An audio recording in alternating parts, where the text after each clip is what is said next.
Welcome to our first episode of Off Script. We're here today with Jordan Graham from Sugar Snap Agency. So, welcome, Jordan. Thank you very much. Yeah, my name's Jordan. I run a food sector marketing agency called Sugar Snap, Mm-hmm. and yeah, I'm excited to chat today. Yes. So, the form of today is we're going to take some questions from this lovely popcorn bucket, and it'll have some nice things and some maybe not so nice things to discuss. But yeah, we'll crack on with the first one. Sounds good. Let's see here. Ooh. In your opinion, what is the biggest challenge that comes with collaborating slash working part of a team? Oh, I'll leave that to the side. the biggest issue was that? Yeah, biggest Okay, like biggest challenge. biggest Yeah. bluff.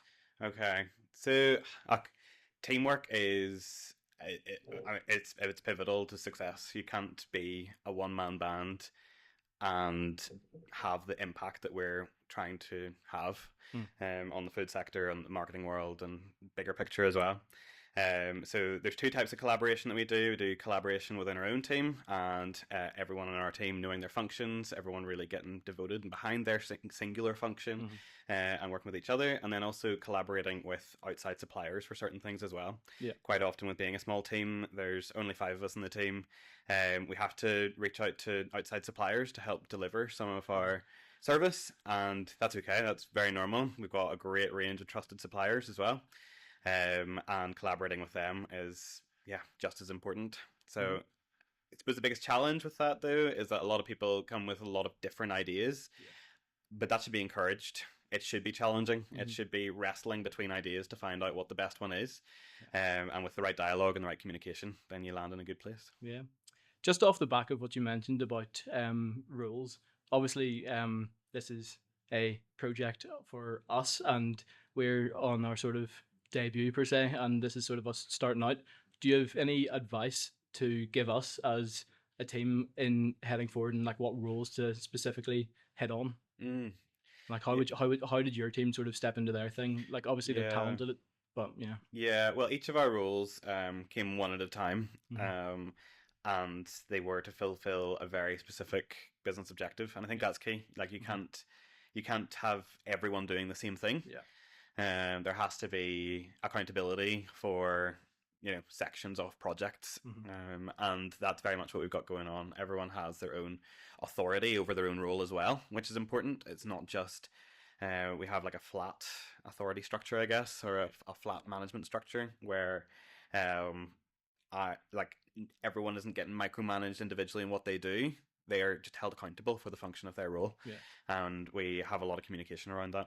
So there's 2 weekly meetings, one on a Monday morning, one on a Thursday morning. Everyone presents their bit, and I think having the ownership is really key there. That they have ownership over their role, and they're not just being told, "Here's your to-do list, go and do it."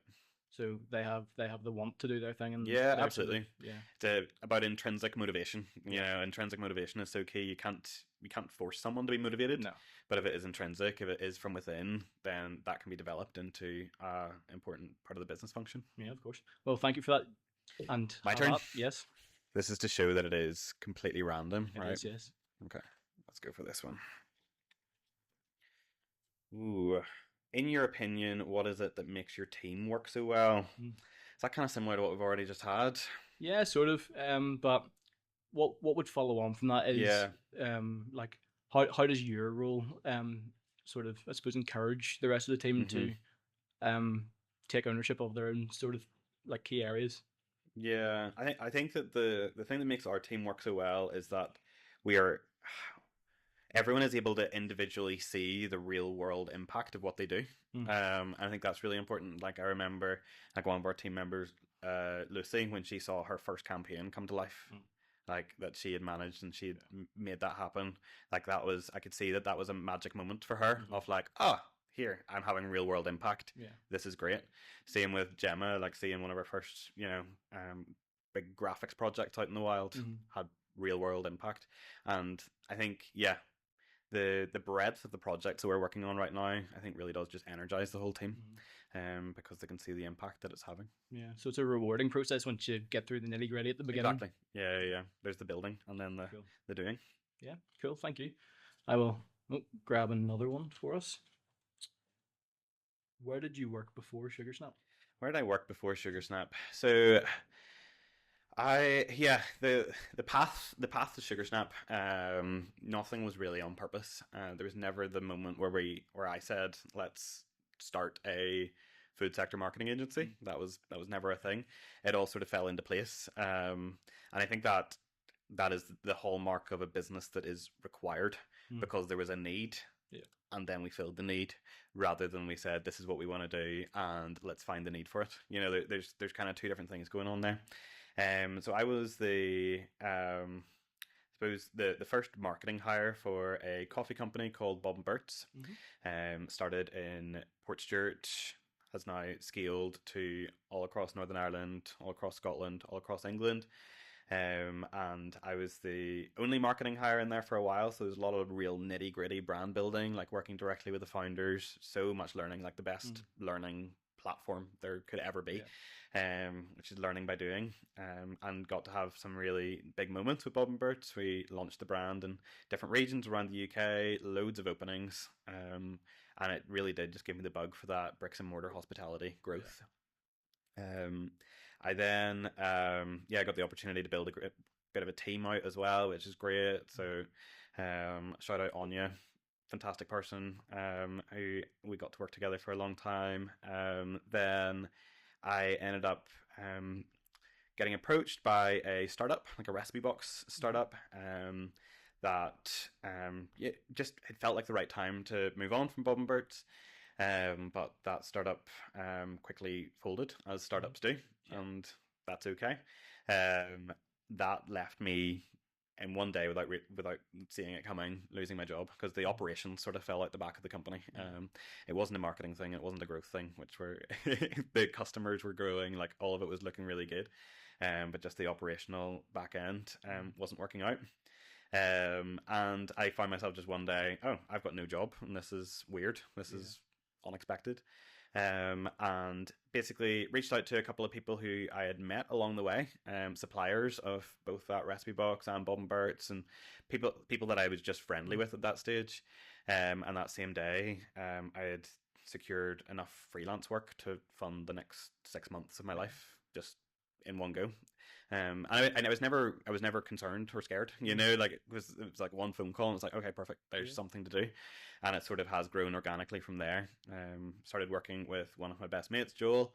We built a bit of a business around it. He's now gone off to do his own thing and is thriving in that. And what I have here is Sugar Snap. Yeah. So thank you.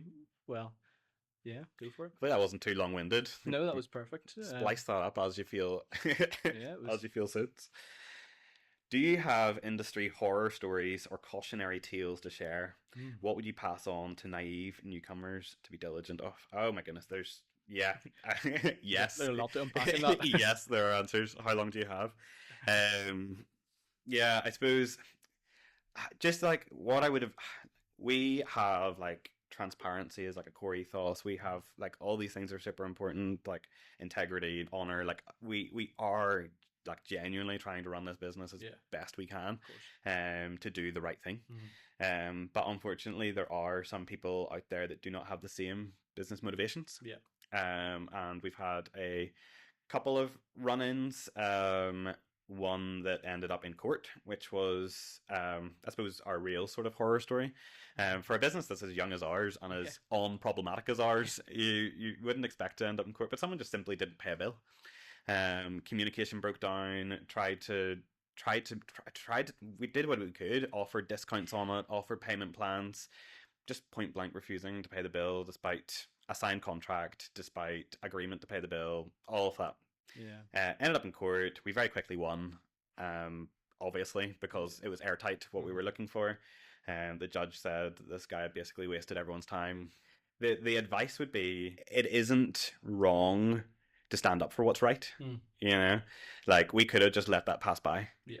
But then what's to stop that same person doing the exact same thing to 10 other suppliers if they don't have an experience where they say, actually, no, there is right and wrong, and if it takes a county judge to say that, that's maybe what's needed. That was also really important for me to stand up for my team in that as well, because it wasn't my client, it was one of our team's clients, and I needed to show the team that they hadn't done anything wrong. Of course. you know. So that was an important kind of horror story that we went through. It was hardly worth our while for even the amount of money that it was, but I do think that it was important to stand up for what was right. So yeah, I would encourage the diligence in good contracts, good communication, Yeah. but not taking any crap from anyone. No. You know, like it's business. Yeah. And yeah, that doesn't have to come into it. Suppose off the back of that, something that personally I've sort of had a few run-ins with would be like when you yourself is offering a product and offering a service, but somebody has taken that on board and have went with you for a time, and then they're sort of in a similar position to the other person that you've just sort of spoken about, as if they like completely disregard anything that you're looking to give them, like you're coming to them in the right sort of heart and place, and it's kind of being thrown back in your face. Yeah, I mean, it's just it just all comes down to communication and what your motivations are. And ultimately, there are some bad actors out there, and that's what you've got to come across. And it does have to be, like the phrase "water off a duck's back." You've got to just move on as well, because I could spend all of every day dwelling on the horror stories, the industry horror stories, but you can't, because that's not change making. That's not doing something good. That's not doing things better in the world. Yeah, it's a big learning curve every time, I would suppose. Yeah, absolutely. Yeah, so we'll crack on another one of these. Let's see what's. Ooh. Your team obviously collaborates really well because we've got this fantastic space and your plethora of clients. So does that come naturally, or can this be something that you have sort of attempted to foster off the back of like your personal knowledge with Bob and Bert's and stuff? In terms of, I suppose, what clients are seeing that we're doing, Yeah. that therefore they are then wanting to replicate. Like that is the biggest way that we've had. Like that is why clients have been coming to us. Like we don't really market ourselves very much. It's the personality of our team and the collaboration of our social media content is just stuff about the team. It isn't really about our work. We're not really publishing case studies. Clients are just seeing what we're doing for other. It's a very strong brand identity. Yeah. So like prospective clients aren't necessarily scrolling through our case studies because they are out there. Yeah. But they're out there as functioning businesses. They're not there as static tiles on a website or static tiles on Instagram grid. And I think that's maybe what's a bit different is that clients are seeing that, or prospective clients are seeing that and saying, oh, I want that for my business as well. Yeah. So that's really what it's about. It's just somebody taking a liking and wanting to invest in you and you and them type thing. Yeah, absolutely. So can I grab another one? Yes, go for it. What is your greatest accomplishment to date? Ooh, that is a heavy one. Greatest accomplishment. So something I'm not good at is like good reflection and celebration. Like I am definitely a lot more thinking ahead rather than, and this is something that we've had to actually institute in the company as well, that we have SnapCon where you have like an annual review where we go away on like a team trip. We were just in Paris there a couple of weeks ago, where it was just like a post-mortem of the year, not to find everything that we did wrong, but that is part of it, but also to find the things that we did right and find a way of celebrating that. For me, that has to be a little bit forced. You have to actually intentionally do that. There's been a lot of fun stuff has sort of just landed on my lap through this. When President Joe Biden, former President Joe Biden, was in Belfast a few years ago, he mentioned me in his speech, which was, I suppose, a huge professional accomplishment to have a sitting president of the United States talk about what I was doing in his speech commemorating 25 years of the Good Friday Agreement. That was huge. So I got to meet President Biden and to have some of my work talked about on such a global scale was massive. Pretty amazing. And yeah, I mean, within Sugar Snap as well, like we always have a good time out at the Northern Ireland Social Media Awards. Yes. There's Northern Ireland Social Media Awards, great awards night. It is so good. They do it so well. But it covers obviously all industries, and we are just food sector. Yet I do think that Sugar Snap's name was on that screen more times than any other company. And we were up and down to that stage like a yo-yo this year, which was amazing. To see that our work falls, our work for the food sector falls into sort of wider categories as well.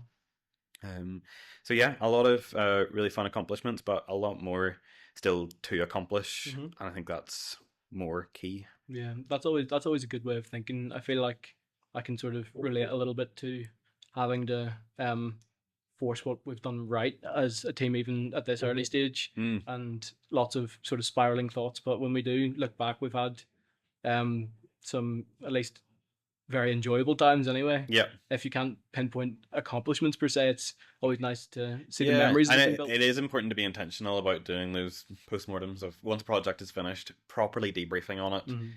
but spending as much time celebrating the good bits Yeah. as debriefing on the negative bits or the parts for improvement, because that's an important part of team culture as well, is making sure that good work gets celebrated. Yeah. Cool. Well, thank you for that. I'll grab another here. I'll see if it's a good one. What would you consider your biggest learning curve so far, or something that just the way we've been talking, even a memory that seems difficult within Sugar Snap, Mm, something specifically about the brand that was maybe yeah, hard. the biggest learning curve for me was definitely to let go of certain things. Mm. I yeah, I'm very passionate about doing everything really well, Yeah. but that puts a very low ceiling on the potential for growth, Yes. because it if I am doing everything, A, it won't all get done. B, you can't take on more work. No. And yeah, and that's been the biggest learning curve for me. Because I spent a good bit of time working in isolation, you Mhm. know, in previous roles, in early days in the business. Like, everything had to be done Yeah. by me. I sort of curated ways that I really liked things to be done. But that was just a barrier to growth, and I have had to I mean, I've an amazing team around me that is also able to tell me when I'm like, oh, just go away. Yeah, like we don't need Yeah. you to do this right now, Yeah. which stings in the moment because I want to be involved in everything and I want to Mhm. do everything well. But yeah, it's too big a barrier to growth, and it's a barrier to the team growth as well. It's a barrier to their professional development. If they're not given the space to try something and maybe not do it how I would do it exactly, Mhm. if they're not given that space, then they're not going to develop. No, of course. And I've seen, even in the past year, such an incredible development in our team in taking on ownership of projects and doing them completely differently to how I would do them, but having incredible results. Yeah. And that's because we've set our sights on doing things well rather than doing them Jordan's way, and that's been a very Yeah, I'm um, sure. tough learning curve. We it's something that's familiar to all team settings. Yeah, How, just off the back of that, did you sort of streamline that? Was it just being told to sort of step off a little bit, or how was the respectful process and how you figured out how yeah. to? I mean, it all comes down to communication. Like, it's we maybe. I mean, we definitely don't over communicate in Sugar Snap, but communication is so key. Like, I have two so twice annually, I'll sit down with each of the team members individually, like for an hour, 2 hours, 3 hours, whatever it takes, just to like chat through absolutely everything. It's not really a performance review of their performance. It's more a performance review of the business Yeah. and our functions within it. And that's been so helpful, because when people feel that they are safe to speak their mind, they will, Yeah. and you learn so much from that. And then we also have, the sort of like 2 team trips a year where with SnapCon towards the end of the year, setting the tone for the following year, and then we've got a review of that and early on in the year. There's a lot of the team, I suppose, getting an opportunity to say their piece Mm. and to kind of shape where things are going. Yeah. That's where that comes from. It comes from a very natural place of good, healthy communication. Mhm. So you've mentioned SnapCon a few times, just something that I'm building on. I think that's a really cool concept that obviously you've done with the team. But do you think those points of where you as a team go out and not only have the time to reflect, but enjoy just each other's presence and Yeah, build? man, for sure. It's so important that you've got. Well, a lot of what we do in the 9 to 5 is very fun as well. Like, Yeah. we get to go to great restaurants, we get to go Mm. to great hospitality experiences, we get to see all that. But having a time set apart from client work is so important too. Mm-hmm. So we've been spending, so yeah, a couple of weeks ago we were in Paris, an opportunity to see brands that we wouldn't normally see, to get inspiration, to eat in great restaurants, to do some fun activities as well. Like that, that is so important for team culture, Yeah. and it's worth every penny that the company invests into it, Yeah. for sure. That downtime is crucial, I suppose. Absolutely. Yeah. Alrighty, let's see what else we've got. If your team had to sum you up in 3 words, what do you think they would be? Uh, ugh. Um, if my team had to sum me up in 3 words, what would they be? I think that they would. I hope. I hope and I think. I hope and I think that they would use the word passionate or driven. Okay. I care so much about what this business does Yeah. and about what our outputs are, and yeah, I mean the team know that because I do try and involve myself in a lot of things. Mm. Um, and I hope as well that that trickles down, and it does. I see that that trickles down, or trickles across in this sort of flat structure that we've got going on. Um, I do think that they would probably throw in a bit of a jibe as well, that um, I'm like too involved or a control freak in certain things, but I think that would be done respectfully Yeah. and when said, probably correct as well. And ooh, this is a tricky one. We'll have to maybe need to like get them on a Zoom call or something to um I think as well like well I know that they think that I am competent at what we're doing as well. Like Okay. they know that I have, I suppose some healthy leadership qualities, like Yeah. a genuine real care for their welfare, a care for the nurturing professional development, the output of what the business does. Mm-hmm. So it'd be nice if that was said as well. Yeah. Well, hope and trust that they would Yeah. feel the same way. That's always the want for something like that. That the people that you're surrounding yourself with obviously value that time that you're putting in. Yeah, of course. And I think like showing value is so key to that as well. Like Mm-hmm. making sure that good work is celebrated. Like we've got great like bonus structure for onboarding clients. Like things that people do in the team is celebrated and rewarded, and that is an important part of the culture that we've got going on. Um, and is really just important in any team dynamic. Mm-hmm. Well, funny enough, this one is how would you sum your team up in three Oh words? wow, okay, right, that's a great segue. My team are like phenomenally talented, like genuinely individually like best in their field at what they do. Um, Gemma is a phenomenal graphic designer. Mm. She's so good and so fast as well. Like that's so key to what we do Yeah. in our sort of like just in time, lean kind of operations. John, best photographer and videographer hybrid I know for food stuff. And so passionate about it. Lucy is an incredible marketer, really, really great creative ideas and excellent execution. And we have recently had a team member move on, which is something that a lot of companies would kind of brush below the carpet, but we've been celebrating that Katie is now going on to do something else and is going on a different adventure in her life. And she was so organized and diligent in everything that she does.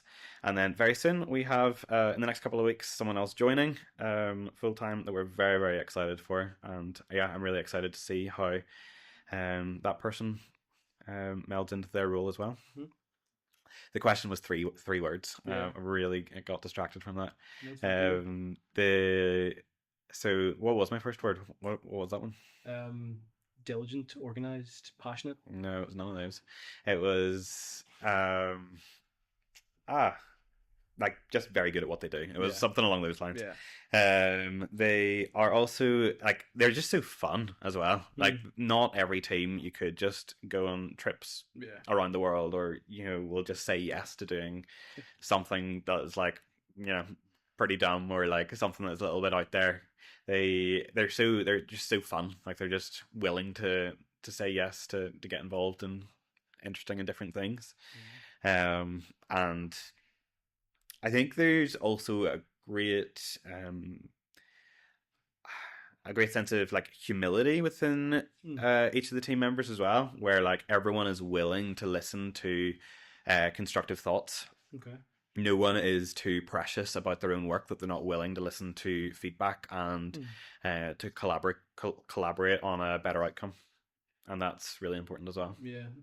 Do you have any advice in that sort of realm of younger creatives such as ourselves, how we would go about advising each other on the humility of our roles, especially as we've got a meeting coming up on Friday, just Yeah, with roles selection, just finalizing that sort of thing? yeah. Like anytime that I'm having like annual review, 6 month review, or like a team SWOT analysis, any of that sort of stuff, it always starts with a bit of a spiel, a sentence of, this is an open space, nothing is personal. And that is a two-way street. You know, that is never me raining down criticisms. That is always I think that maybe to do this better, it is XYZ. What are your thoughts on that? Oh, you think if I did this, that would be better? That's really helpful. Thank you. It is like the collaboration in that is so important. And you can't just expect humility if you're not also displaying it. Yeah. You know, I think that's very important. One big thing that I've sort of been talking to older creatives about is the sort of relationship side of collaboration, and it's been mixed response because I haven't really branched out too far on that, and I just think it's probably similar to what you've been saying all along, is that the relationships in a team matter at the end of the day, just for everything. Yeah, absolutely. I think especially in what we're doing, like we're not producing a product that we put in a box and we sell online in its thousands. We are producing the work from the talent of the team members. You know, like the team are the company.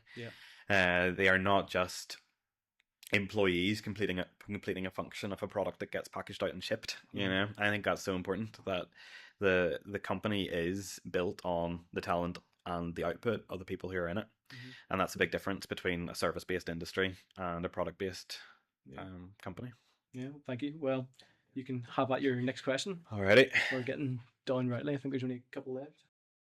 Did you always want to know that you wanted to focus on the food and bev niche, or did you consider any other options?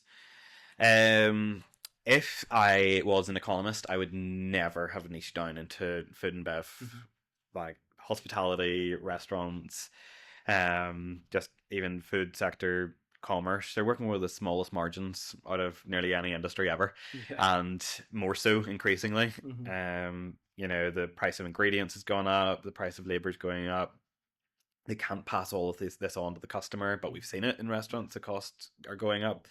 It's a tough industry to extract money from, and especially when we're specializing in what we're doing and trying to be the best in it, that does come at a cost. And thankfully, our clients do see it as a rightful investment, as a good investment. But it is a tough industry to make money in. But it is also an industry that each of us are really passionate about. When I worked with my one of my best friends, Joel, we were doing some work in like the tech startup space, doing some marketing consultancy for that. I had a great time, but it's because I was working with one of my best friends. It wasn't necessarily because I loved what we were doing. And then more and more food businesses started coming to me, and I was like, actually, that's what lights a fire for me. Like that's what gets me excited. I just love, particularly bricks and mortar expansion of hospitality. And I mean that is a big world in itself, you know. So there's a lot of restaurants out there. There's a lot of people who can use a lot of the help that we can give. And yeah, while the pricing may look different than what you'd be billing a venture-backed startup, it is just offering a lot more fulfillment. And I'm very, very happy with the niche that we found ourselves in. So just in the advice sort of realm of that, us as a team, we've been talking about the music industry. We've been talking about the film industry because that's something we're sort of pretty passionate about as well. In terms of like production house sort of thing is on the expansion cards for the future. Yeah. In the business plan, it's sort of pretty versatile for the first sort of 2 to 5 years. Yeah. But just any advice for us as a Yeah. team? Okay. I mean, I don't know necessarily that you can be strategic and really forcing or choosing your niche. I think your niche finds you, and it's about then leveraging that. Like if it is the case that musicians are starting to come, and that's the stuff that you're like, oh, this is actually really fun. I do encourage going into, I think there's too many agencies, too many production companies out there will just do absolutely anything for anybody. Yeah. But how can you be the best person for someone if your experience is wide? Yeah. You know, like that. And look, that's not to criticize any other, I don't like criticizing other ways of doing business. But what I found is going niche, finding what you love, and then being the best at it is definitely, that's definitely the way for, I think, better job fulfillment. It's funny you take that angle because that has came up countless times in conversation. I'm sort of just working to the brief that we've got here for this project. I'm rhyming off questions, but I feel that is some quality advice, and thank you for that. Yeah, so My pleasure. Shall I yes. grab another one? Yes, go for it. Let's see. Oh, Yep, a lot of snow came out there. confetti. If you could work with any client in the world, real or fictional, who would it be and why? Oh, I love the real or fictional bit there. Who would it be and why? Well, firstly, I love our clients, our current clients. But if I was to think of where we want to take this, like I want to be working on fewer projects but bigger projects. Yeah. The goal here is not to grow a big agency team of 20, 30, 40, 50 people. That is not what I'm wanting. I'm wanting to keep a boutique small team of people who are best in their field, so that we can take on fewer but better projects, and just be known for those projects that we get to take on. In terms of who that specific client is, the sort of like dream one, I mean, I've got so many brands that I look up to. I think a lot of them are in like the fast casual space. Like Shake Shack, I think, is a phenomenal brand. Milk in New York, just so like effortlessly cool in what they do, and and I've had some great opportunities, even getting a private tour of some of the stuff that Milk is doing in New York, just from collaboration and reaching out to people and networking and getting that sort of thing. So I think clients that are just out there that have like their locations, but like that people actually just follow them because they are good at what they do rather than they are actually a customer in their region. Like I follow Milk on Instagram and all socials, yet there isn't one outside of North America. So like, like why do I do that? It's because I resonate with the brand. So to take on or to be able to collaborate with a brand that is in that sort of realm would be, I think that's the dream. So I suppose it's just sort of what you're saying is that you've struck gold with Sugar Snap, and in your sort of refining process, it's just somebody who's sort of in line with your own sort of personal thought. Absolutely. Like there was a time where we had to take on every client that came to us. That's no longer the case. In fact, we're not taking on anyone at the minute, and probably not for the next few months. Just while we work on our team, get the new person started, like all of that sort of stuff. We're not taking on any new work right now, which is a great place to be, but we want to be able to put ourselves then into a position to be able to take on more work and work that really aligns with our ethos. So your sort of clients per se are like just consciously confident what they're doing, they're trending up to date and sort of in the same sort of but also the dream clients don't exist either, because we want to be with people from the start. Like they don't exist yet. Like like I started working with Ordo when it was just one location, very early days, and we've worked really well over the last, like, I don't know, like 3 years maybe, on building that brand up to what it is now. And there's so much more still to go. But 3 years ago, that wouldn't have been my dream brand because I wouldn't have heard of it, but now working with them, it's great.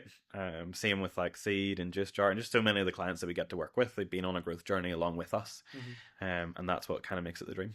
Is there any? I did see the sort of fiction bit on that question. Is there any like childhood dream, like Remy out of Ratatouille or something Oh my stupid. goodness. Like, We should have got Lucy on the podcast. She is obsessed with Ratatouille. There's been various times I've walked into the office and it's just playing, and yeah, she's like, "Oh, I'm working. I'm just watching Ratatouille in the background." I'm like, fair. so that was a big moment of being in Paris for her as well. Yeah. The Yeah, I mean, my favorite. I'm not really good with fiction. This is my issue. But if we're bringing it into the movie realm, like I think one of my favorite movies is The Founder, which is Hmm. about Ray Kroc from who scaled McDonald's. He didn't found McDonald's. That's very important. Yeah, like those kind of movies are just really exciting to me because it's all about Yeah. business growth And and delivering to people what people want. yeah, You know? and I suppose what you've been doing, the bricks and mortar of business, Yeah. like doing something that really matters. Yeah. Exactly. Cool.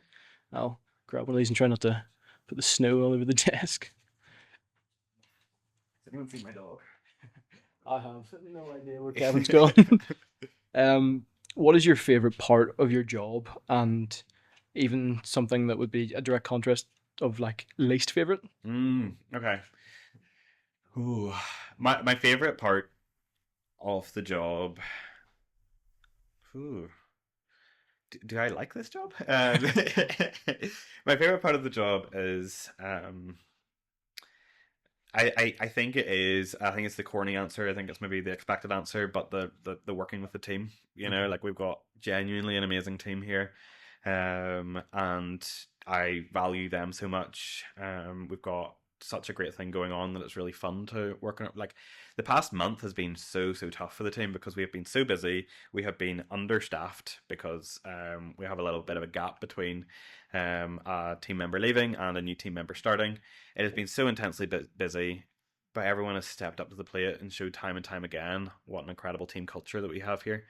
And just being a part of that and helping to curate that as well, contributing to. I'm not forcing that. Yeah. That's got to be my favorite part. Mhm. That we got to do this every day. Yeah. My least favorite part is chasing payments. Chasing payments definitely, which has then led us on to develop different things like our subscription plans. So Yeah. every client that gets onboarded now is onboarded as a subscription where they pay up front monthly, and that's all happens automatically in the background, which has been a huge improvement in that realm. But yeah, chasing payments is just like I just don't want to be doing that. You know, like I've got other things to do, and that does end up being something that I have to spend probably a day every month, going through with the accountant to see Yeah. who owes us money. So. Well, on that, it's probably one of the more dense and legally questions, but for starting, do you recommend any way of going about handling clients' payments wise? So I mean, what we do now isn't right for someone starting out. Yeah. You know, what we do now only works because we have a lot of, I suppose, I don't know, societal trust. Like people know that we will deliver. Yeah. There's very few agencies out there are taking payment up front, Mm. whereas we're taking payment up front. It's on subscription. People are paying by their corporate credit cards. You know, like it's that it doesn't really happen. No. And we're only able to do that because people out there know that we're good at what we do. But it's been so important to be able to develop to that point. I think transparency has been super key for us as well. That's been something that's really different about what we do. Like our base pricing is on our website for everyone to see. Generally, agencies do not do that because they make up pricing. I'm not saying it's right or wrong. They make up pricing based on what they know the customer can afford. Yeah. You know, or what size of company that it is. But we've worked out what it takes to run the functions of our business. We've been able to productize that. We've been able to make it, oh, this is this subscription. Yeah. And you can now pay for this. Yeah. You know? And yeah, I think that has been, I suppose the key thing as well is having just clients who are on retainer or subscription. Like that is just recurring revenue, and also the work gets better over time because you become you start thinking like each other, rather than one and done projects. They're brilliant too, and we get to do a lot of those like really fun one-off campaigns, that sort of thing, and we do love that as like a creative outlet and a way to deliver more work. But the recurring monthly revenue is so key for I suppose this business model. Like the bowling pin that we sort of came across the other week. Yeah, exactly. Just doing things that's different out and about in the street, different activations, that sort of thing. Cool. Well, yeah. Let's see what we've got. I think that is up the last one. Oh, there's one more after this. Ooh. If you were starting SugarSnap today from scratch with nothing but the knowledge that you have now, What would you do differently? What would you focus on first? The thing I would definitely like the like I do have an answer for this. Like the thing I would do differently is have a better way early on of managing capacity. Mm-hmm. Like for a while, like everything goes in waves. Like you've busy months and you've quieter months. But there definitely was a time that I had just taken on too much work. Yeah. We had taken on too much, and I was like, okay, we're not going to do that again. Like that's just it doesn't. No one feels creative. We're just all trying to get tread water, just trying to A get up. slog. Yeah. And that is not a good. That's not a good place to be. So I think the thing I would do differently is just not saying yes to everything that landed on our. But you have that at the start of a business. You know, Mm. you have the sort of fear of, oh, I need to take on work because Yeah. there's a fear of scarcity. Mm-hmm. But some of the no's that I've said have been great no's, Yeah. and some of the yeses that I've said I've lived to regret, Mm-hmm. because it wasn't right. Um, but yeah, that's what I would do differently if I had only the knowledge that I have now and starting Sugar Snap again. Cool. Well, thank you. And it's coming to that time now that we're getting to the last question and then letting you go and do some proper work. No, not at all. um, if you couldn't be self-employed, what would you do? And what do you think that career would look like for you now? Okay. Well, so the great pivot on that is that I am not really self-employed. I'm actually now employed by the business, which is now at a point where it exists separately from me, which Mm. is great.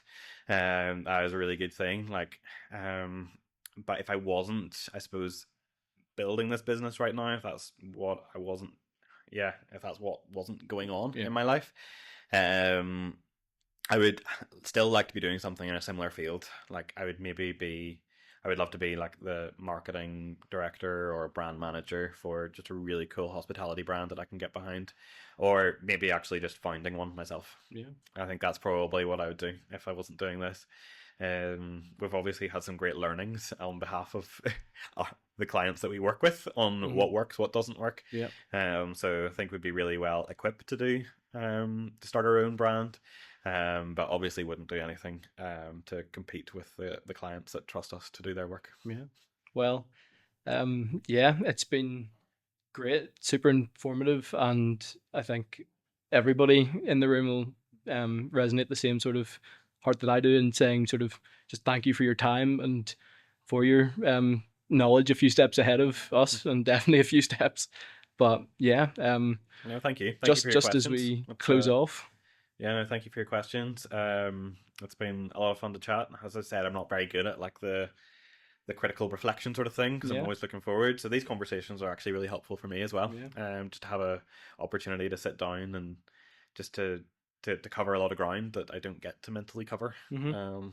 on a day-to-day basis. Yeah, So so thank you as well. yes, so hopefully it's not the last time you've seen us, and whatever way that looks for us in the future, maybe down the line we might cross paths again. But yeah, I would admit that it's been a really profitable conversation. Yeah, thank you. So, Brilliant. No, thank you so much. and as I'll close off back to this lovely camera, yes, that's been Off Script, our first episode with Jordan, and yeah, thank you.